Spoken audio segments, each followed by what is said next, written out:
오늘 우리는 요한계시록의 나팔 재앙 가운데 7째 나팔 재앙을 공부하게 됩니다. 늘 강조하지만 이 요한계시록을 공부할 때는 전체적인 구조를 이해하는 것이 중요하다라고 말씀을 드렸습니다. 그래야만 요한계시록을 올바로 이해할 수가 있기 때문인 것입니다. 특별히 요한계시록에서 중요하게 다루어지는 것이 7인과 그리고 7나팔, 7대접의 재앙이다라고 했습니다. 이게 3대 재앙입니다. 이게 순서를 외우기 힘들면 사람이 나팔을 불다가 신경질나가 대접을 엎어버렸다. 그렇게 순서를 외우면 된다라고 말씀을 드렸습니다. 이것이 요한계시록 6장부터 16장까지 계속되고 있습니다. 그리고 이 각각의 재앙에서도 첫째부터 넷째까지가 한 단위로 되어져 있습니다. 그래서 7인의 재앙은 인간성의 파괴에 관한 재앙인데 첫째부터 넷째까지가 우리가 흰, 불, 검총이라고 이야기를 했습니다. 그래서 흰 말이 나오고 그 다음에 붉은 말이 나오고 검은 말이 나오고 청황색 말이 나온다. 그래서 이 첫째부터 넷째까지 인의 재앙이 인간성 파괴인데 이 말들은 공통점은 뭐냐 그러면 전쟁과 기근과 각종 죽음으로 사람의 4분의 1이 죽는다라고 하는 것입니다. 다음으로 나오는 7나팔의 재앙은 환경 파괴에 관한 재앙인데 첫째부터 넷째까지 해서 우리는 불피우박, 그 다음에 불산, 그리고 불별, 그리고 일월성신의 타격이라고 이야기를 합니다. 그러니까 첫째 천사가 나팔을 부니까 불피우박이라고 해서 피 섞인 우박과 불이 나와서 땅에 있는 모든 자연들에게 쏟아진다라고 했습니다. 둘째 천사가 나팔을 부니까 불산이라고 해서 불 붙는 큰 산과 같은 것이 바다에 던져진다라고 했습니다. 셋째 천사가 나팔을 부니까 불별이라고 해서 횃불같이 타는 큰 별이 하늘에서 강들과 물샘에 떨어진다라고 했습니다. 마지막으로 넷째 천사가 나팔을 부니까 해와 달과 별의 3분의 1이 타격을 받아서 어두워진다라고 했습니다. 그러니까 첫째부터 넷째까지의 나팔 재앙은 환경의 3분의 1이 심대하게 파괴된다 라고 하는 것입니다. 그런데 이 인과 나팔 재앙은 역사적인 순서, 시간 따라서 나타나는 것이 아니라 서로가 혼돈되어서 같이 나타나고 있다라고 이야기를 드렸습니다. 그런데 이 넷째 나팔 재앙에서 끝나고 나서 독수리가 날아가면서 큰 소리로 땅에 있는 사람들에게 화라고 말하면서 세 가지의 화를 통해서 앞으로 이 말 무서운 재앙에 대해서 경고하고 있는 것을 볼 수가 있습니다.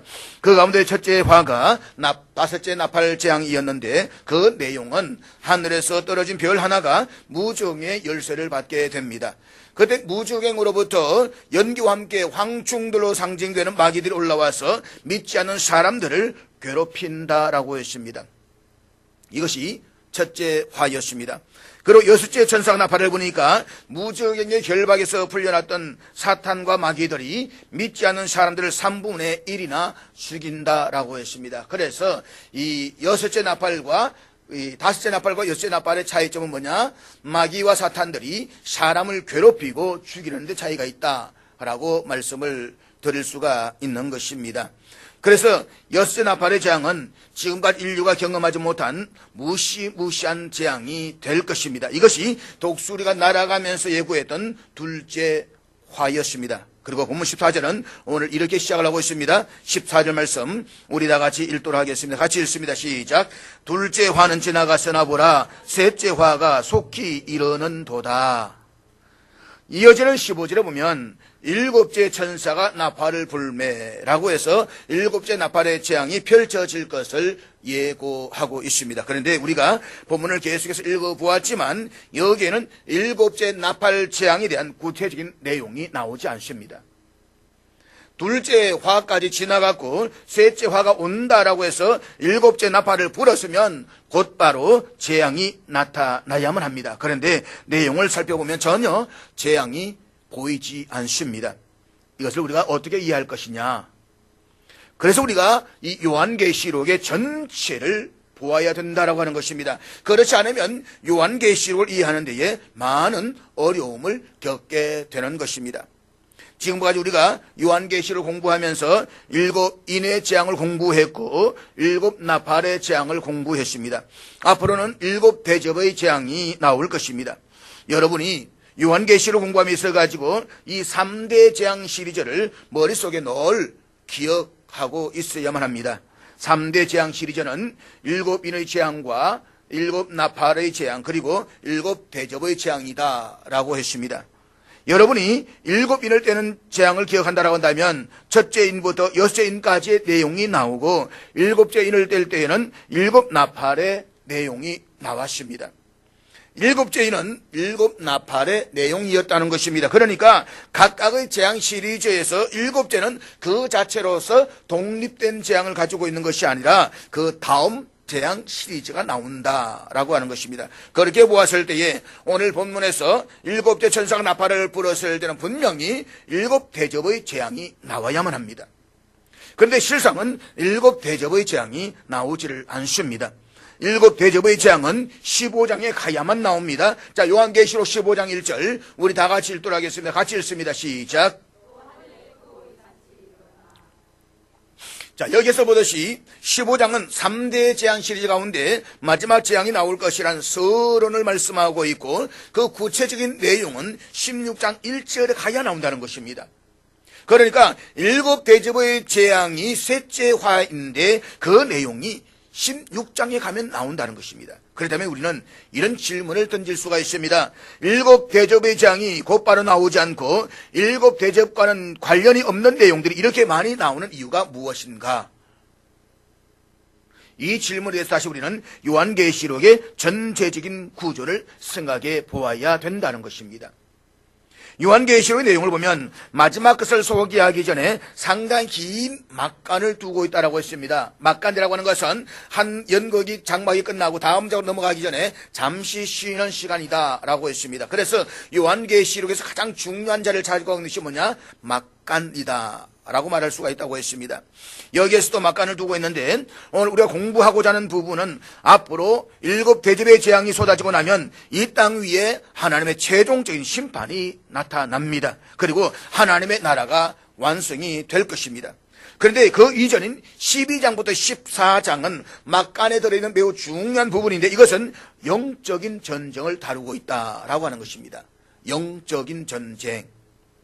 이 영적인 전쟁에서 하나님의 백성들과 적그리스도와 거짓 선지자의 전쟁이 일어날 것을 12장부터 14장에서 말씀을 하고 있습니다. 그러면 12장부터 14장은 영적 전쟁에 관한 막간이고 그 다음에 15장과 16장에서는 7 대접에 대한 재앙이 나오고 있다라고 말할 수가 있는 것입니다. 대략적으로 이해가 되십니까?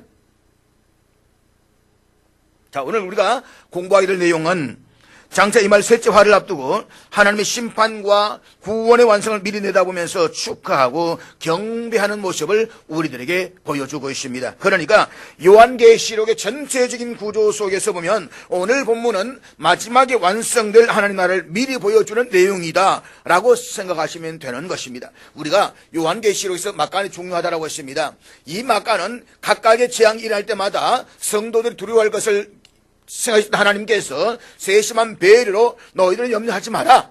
너희들이 내가 확실하게 보증한다. 내가 너희들 이마에 이를 확 찍어 놓았고 너희들을 청량해서 내 울타리 안에 보호하고 있기 때문에 너희들은 안전하다라고 하는 것을 막간을 통해서 말씀하고 있는 것입니다. 자, 이제 7 대접이 재앙이 펼쳐지면 하나님의 엄청난 무서운 심판이 이루어집니다. 그 무시무시한 재앙이 이루어지기 이전에 하나님께서 우리에게 보여주는 말씀이 무엇이냐? 걱정하지 마라. 이 7 대접의 재앙이 쏟아져도 결과적으로 그 재앙의 마지막은 영원한 하늘나라가 이루어질 것이다. 그러니까 그 날을 내가 너희 미리 보여주는 것이다. 이것이 오늘 본문의 내용의 말씀이다 라고 하는 것입니다.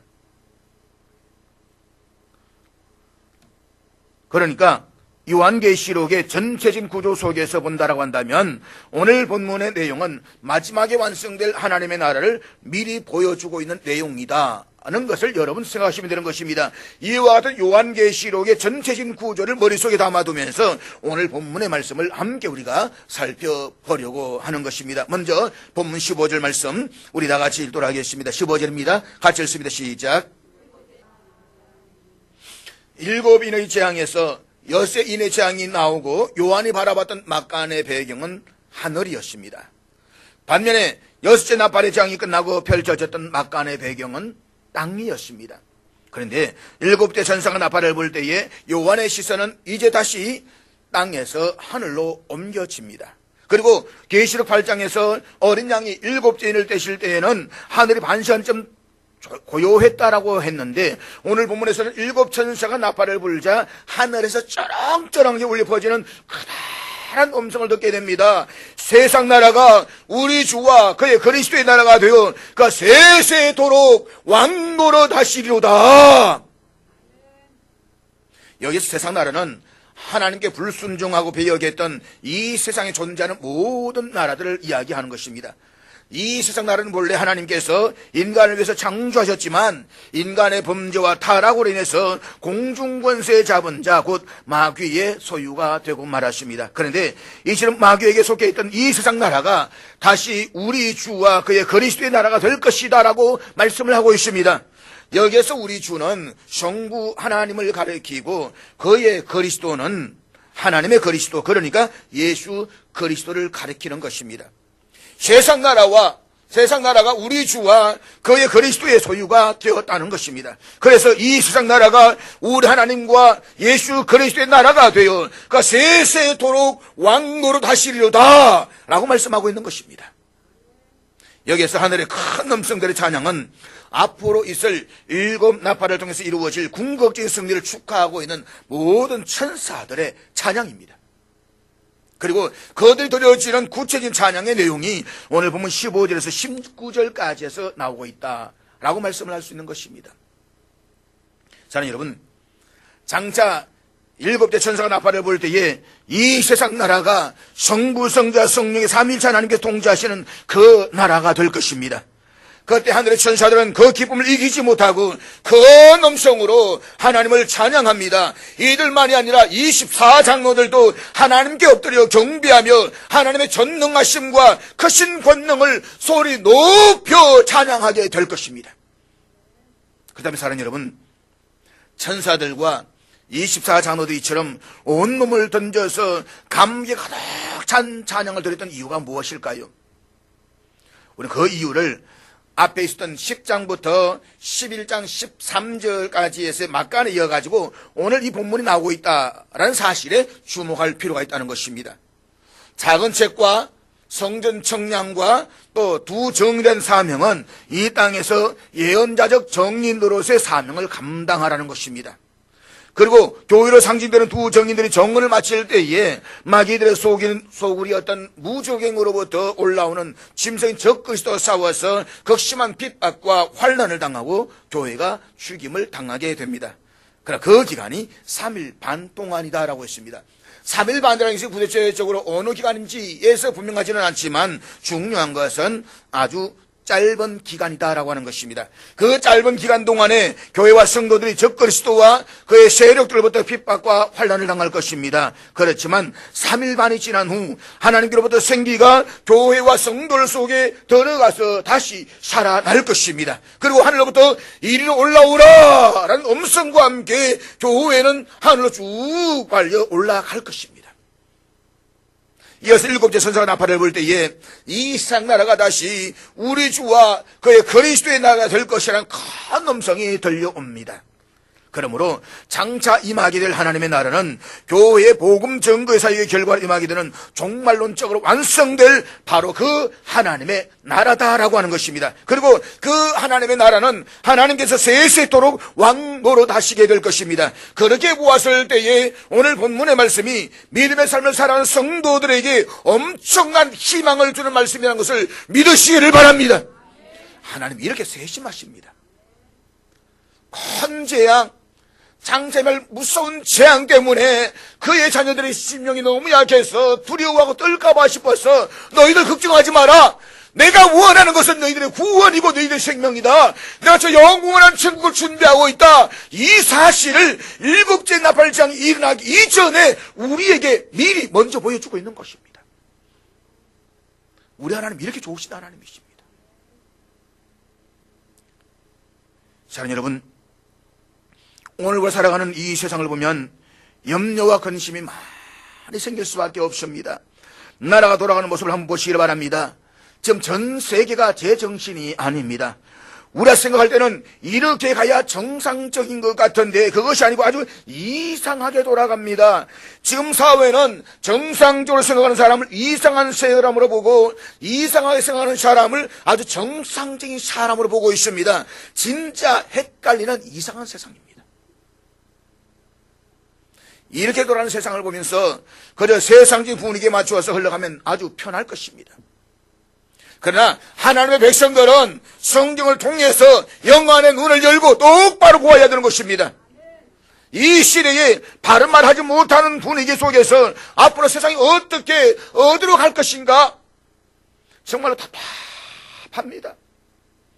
이런 답답한 속에서 오늘 본문 11장 15절을 보면 막혔던 속이 확 뚫리는 느낌을 받습니다. 세상 나라가 우리 주와 그의 그리스도의 나라가 되어 그 세세토록 왕노릇 하시리로다.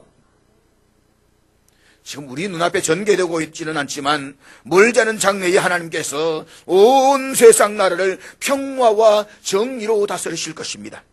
그 나라가 임하게 되면 여러분 속에 엉머리처럼 맺혀져 있던 원한이 다 풀려지게 될 것입니다. 부정과 부패와 사람의 탄식과 아픔과 엉머러진 갈등과 반목과 질서, 이 모든 것들이 우리 하나님 다스리시는 그 나라가 임하게 되면 깨끗이 다 사라질 것입니다. 오늘의 본문은 이 사실을 우리에게 지금 미리 보여주고 있는 것입니다. 저는 그 나라가 올 것을 사모하고 있습니다. 하나님의 교회와 성도들에게 있어서 가장 큰 희망이 바로 그것입니다.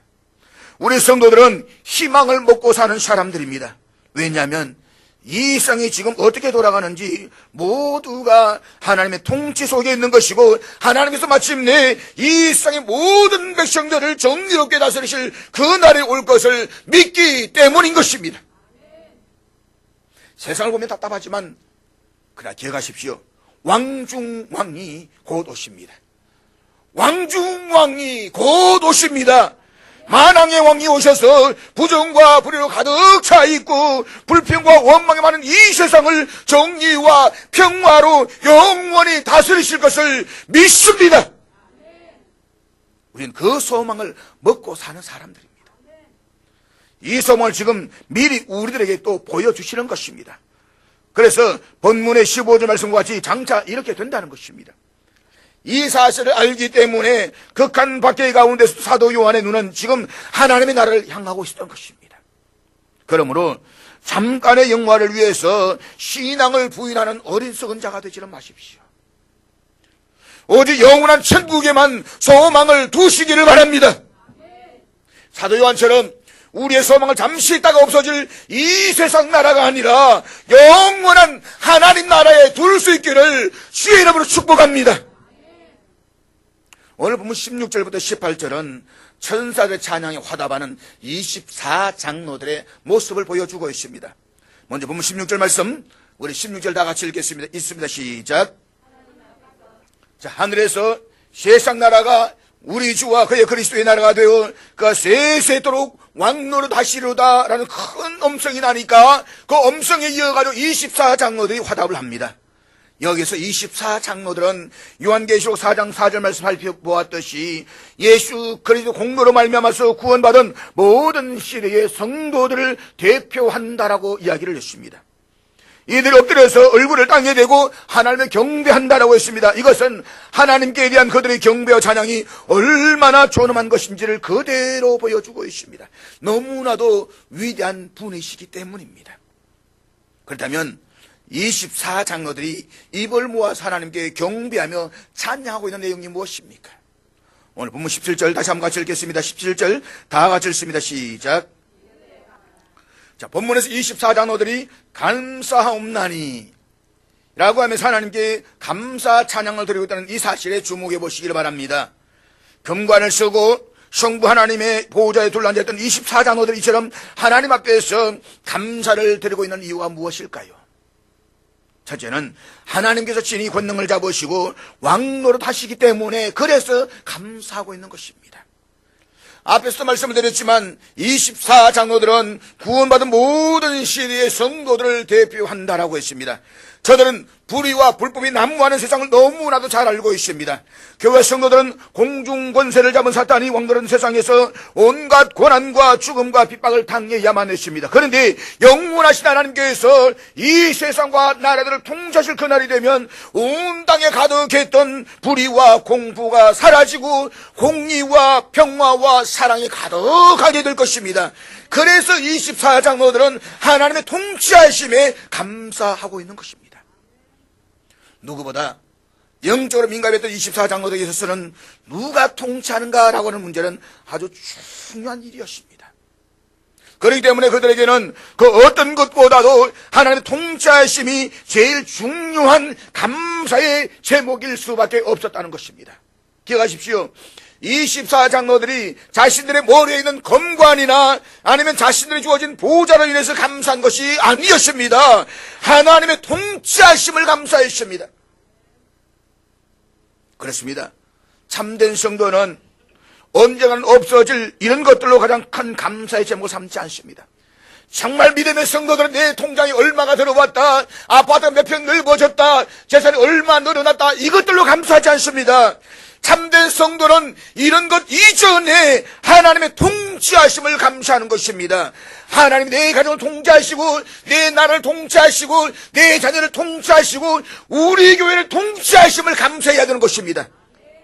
왜냐하면 하나님의 통치하심이야말로 가장 근본적인 문제였기 때문인 것입니다. 누가 통치하느냐? 한 나라도 마찬가지입니다. 누가 대통령이 되고 누가 왕이 되느냐는 것은 굉장히 중요합니다.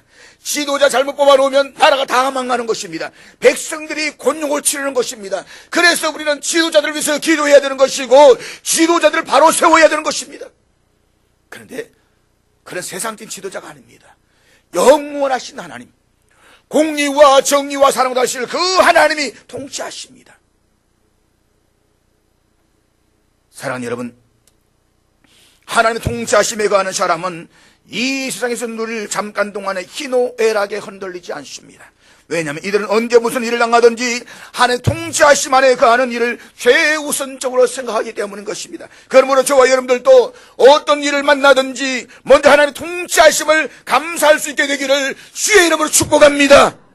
이것이야말로 하나님께서 가장 원하시는 감사이며 참된 성도가 할 수 있는 가장 근본적인 감사인 것입니다. 하나님이 통치하신다. 그것만으로도 감사할 수 있기를 바랍니다. 둘째로 행한 대로 갚아주시는 하나님의 공의로우심을 감사하고 있는 것입니다. 본문 18절 말씀, 18절 다 같이 읽겠습니다. 시작. 여기 보면 하나님께서 완벽한 통치를 하실 때에 심판도 하시고 상급도 주십니다. 심판은 그때까지 예수를 믿지 않은 불신자들 향한 심판입니다. 그렇지만 예수 그리스도를 구주로 믿는 하나님의 백성들에게는 상을 주신다라고 했습니다. 한편으로는 심판하시고 다른 한편으로는 보상을 하신다는 것입니다. 여기서 심판은 백보자 심판을 말합니다. 앞으로 주님이 재림하시면서 백보자에서 사람들을 심판하시는데 생명책에 농명되지 않는 사람들을 전부 다 지옥에 던져놓는 심판을 하실 것입니다. 여러분, 지금 세상에서 성공했다라고 해서 아주 대단해 보이겠지만 그것도 잠깐입니다. 돈이 많다라고 해서 자랑할 것도 아닙니다. 잠깐입니다. 권력을 잡았다라고 해도 잠깐입니다. 보이는 것은 잠깐입니다. 그러나 보이지 않는 것은 영원한 것입니다. 영원한 세상에 초점을 맞추어야 그 인생이 실패하지 않습니다. 영원한 세상에 맞추어야 그 인생이 보람을 느끼는 것입니다. 지금은 구원받을 만한 때요, 지금은 은혜의 날이라고 했습니다. 지금입니다. 지금을 놓치고 나면 백보자 심판대 앞에 서게 되는 것입니다. 지금 예수를 믿지 않고 죽으면 영원한 지옥에 떨어지게 될 것입니다. 그리고 우리 주님이 재림하시고 나면 그때에는 완전한 지옥에서 영원히 고통을 받으면서 살아가야만 합니다. 요한계시록 20장 14절에서는 이것을 둘째 사망이라고 했는데 우리 20장 14절 다 같이 읽겠습니다. 같이 읽습니다. 시작. 사망과 엄무도 불못에 던져지리니 이것은 둘째 사망 곧 불못이라. 불못, 불구덩이라고 했습니다. 그런 따가운 불구덩이에 떨어져서 이 땅에서 우리가 생각하고 느끼는 그런 의적인 감정을 그대로 지닌 채 영원한 고통을 당한다고 한번 생각을 해보십시오. 우리가 어쩌다가 가슴으로 살짝 손을 대치기만 해도 뜨거워서 깜짝 놀랍니다. 그런데 그곳에서 1년이 아니고 10년도 아닙니다. 100년도 아니고 100만 년도 아닙니다. 영원히입니다. 그곳에서 영원 묵은토록 당할 가족들을 한번 생각해 보십시오. 우리의 이웃들을 생각해 보십시오. 만약 이것이 거짓말이라고 나면 그나마 그래도 다행일 것입니다. 그러나 천지는 없어져도 하나님의 말씀은 1.1에도 틀림이 없는 진리라고 했습니다. 앞으로의 역사는 하나님께 말씀하신 그대로 이루어질 것입니다. 성도들에게는 하나님의 긍휼이 무한대입니다. 그러나 믿지 않는 사람들에게까지 하나님께서 무한대로 긍휼을 베푸시는 분은 아니십니다. 이 세상에서 육신의 생명이 끝나게 되면 그때는 더 이상의 기회가 없습니다. 그리고 예수님이 재림하시게 되면 영원히 기회가 없습니다. 완전히 끝나는 것입니다. 그래서 우리가 복음을 전해야 되는 것입니다.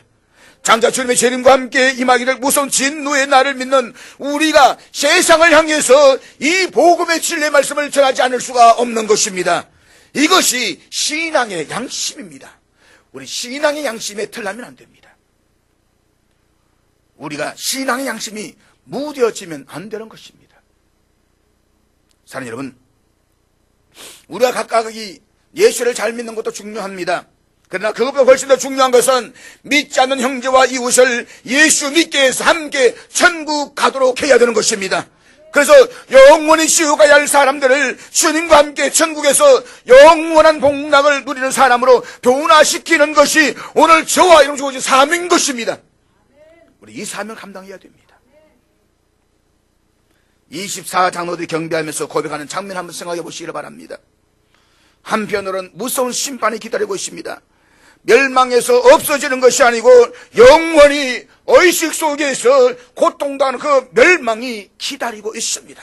잠깐 후면 말입니다. 그러나 다른 한편으로는 종선자들과 성도들과 또 작은 자든지 큰 자든지 주의 이름을 경외하는 자들에게 상을 주신다라고 말씀했습니다. 보상하신다는 것입니다. 그런데 성도들에게 보상하실 때에 그들의 행위에 따라서 이루어지는 보편 보상과 차등 보상이 있습니다.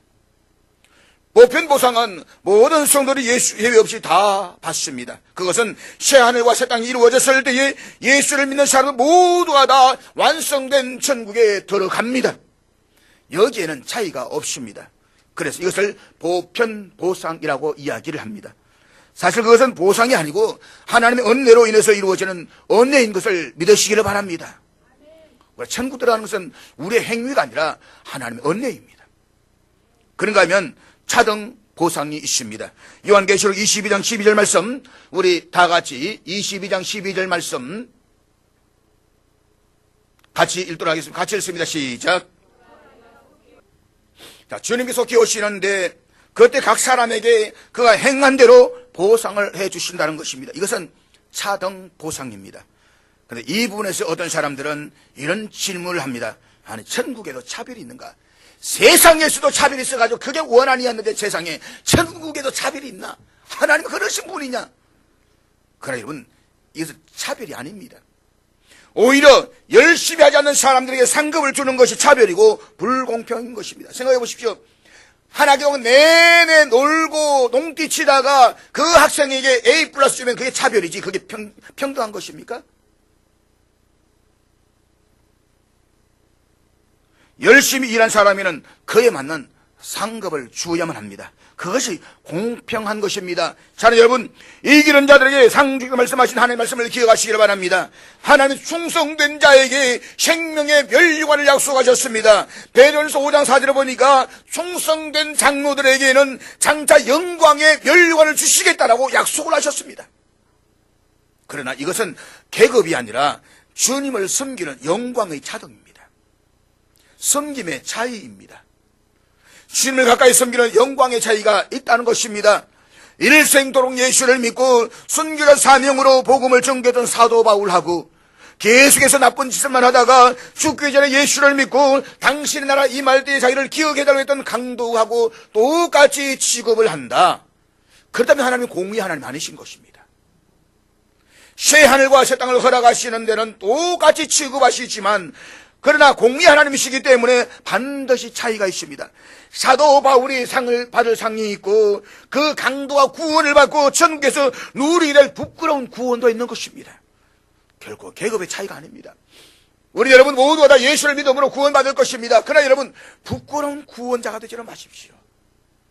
영광된 구원을 누려야 되는 것입니다. 오해하지 마십시오. 천국에서 결코 계급이 없습니다. 교회에서도 계급이 존재하지 않습니다. 목사가 여러분보다 더 높습니까? 아니면 장로님이 여러분보다 더 높습니까? 아닙니다. 섬김에 있어서 좀 더 중요한 위치에서 섬기라는 것입니다. 각자 그가 행한 대로 갚아주신다라고 했습니다. 물론 땅 위에서 살고 있는 동안에도 하나님께서 엄밀한 중에 보시고 갚아주시는 줄로 믿으시기를 바랍니다. 이 땅에서 하나님께서 반드시 갚아주십니다. 그러니까 이 땅에서도 잘 믿으시기를 바랍니다. 하나님은 눈이 먼 분이 아니십니다. 하나님은 귀가 먼 분도 아니십니다. 졸지도 아니하시고 주무시도 않으신 하나님께서는 불과 같은 눈으로 우리의 모든 일거수일투족을 다 보고 계십니다. 그리고 우리의 속마음까지도 다 알고 계십니다. 그렇기 때문에 엄밀한 중에 보시고 갚아주시는 하나님을 믿으시기를 바랍니다. 반드시 갚아주십니다. 이것을 우리가 제대로 알아야만 신앙생활을 제대로 할 수가 있는 것입니다. 그리고 이것을 바로 알고 신앙생활을 좀 제대로 했으면 정말로 좋겠습니다. 주님 몸된 교회 하는 일에 중요성을 두는 것은 바로 여기에 있는 것입니다. 우리가 이것을 알고 정말 알고 있다라고 한다면 세상의 어떤 일들보다도 주님의 몸된 교회가 하는 일에 중요성을 두게 될 것입니다. 주님의 일이 귀한 줄로 알고 생명의 사역을 감당하려고 할 것입니다. 그리고 하나님께서는 여러 가지 모든 일들을 엄밀한 중에 보시고 반드시 갚아주시는 것을 믿으시기를 바랍니다. 하나님께서 반드시 그 행한 대로 갚아주신다는 신앙이 있어야 우리가 흔들리지 않습니다. 보라, 내가 속히 오리니 내가 줄 상이 내게 있어 각 사람에게 그 행한 대로 갚아주리라. 사랑하는 여러분, 어느 회사의 회장 갚아주는 그런 차원이 아닙니다. 하나님께서 갚아주신다라고 했습니다. 하나님이 주시는 보상은 참으로 엄청난 것입니다. 만약 그것을 제대로 이해하고 믿으신다라고 한다면 오늘 우리의 삶이 달라질 것입니다. 그가 행한 대로 내가 갚아주리라. 우리가 예수를 믿기로 작정하기가 힘들었지만 그러나 예수를 믿기로 작정한 이상 우리의 신앙적 생활은 확실해야 되는 것입니다. 어정쩡하면 안 되는 것입니다.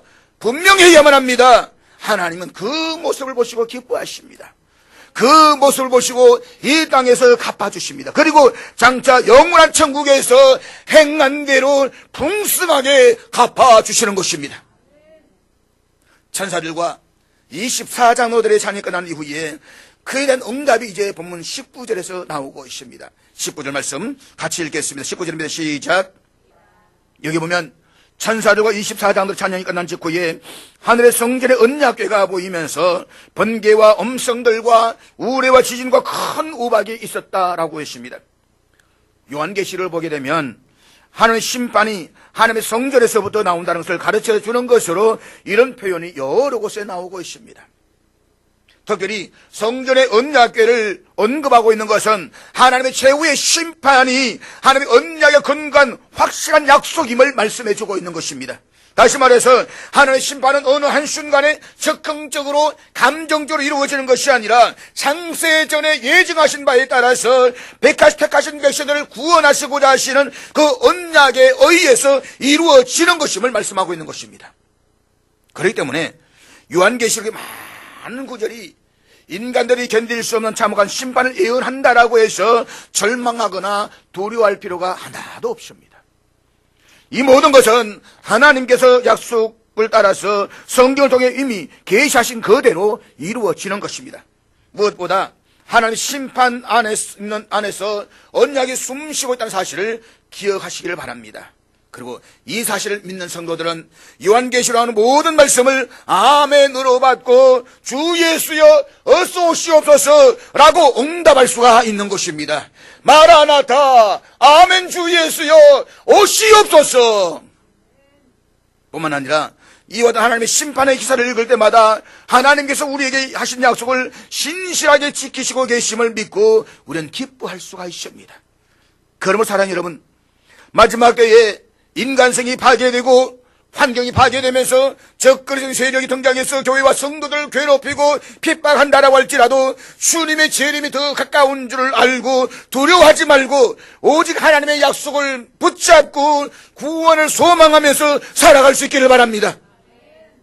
일곱째 천사가 나팔을 부는 그날 하나님의 최종적인 심판이 시작될 것입니다.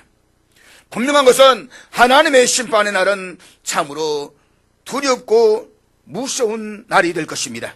온 세상이 공포에 떨게 될 것입니다. 그러나 우리 성도들은 하나님의 최종적 심판의 날을 전혀 두려워할 필요가 없습니다. 왜냐하면 그날은 성도들이 영원히 가야 하나님의 날을 완성되는 날이요, 심판과 멸망의 날이 아니라 영광의 보상을 위한 축제의 날이 될 것이기 때문인 것입니다.